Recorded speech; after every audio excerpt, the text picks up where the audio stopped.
বাচ্চা পার্ট 2 সমান সব দিল ওটা ফুচকায় হয়ে আসে। রূপকথা রূপকথা রূপকথা রূপকথা তুই চলে এলি। ও হ্যাঁ, আর রূপকথার একটা বাচ্চা হয়েছিল। তুই তো আলাদা রূপকথা। হ্যাঁ চল ফুচকা স্টলের দিকে যাই, চল।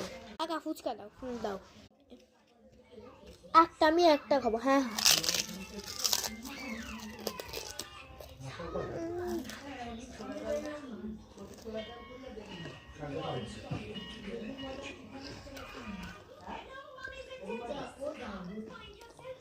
নেবে না।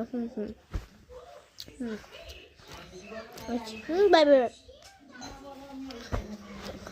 এই ছেড়ে দে সব, ঘন্টা বিন্ডে গেলি তো, চল মেন করছে চল। আজকে রাত্রেও একটা বিয়ের বাড়ি আছে, ওকে।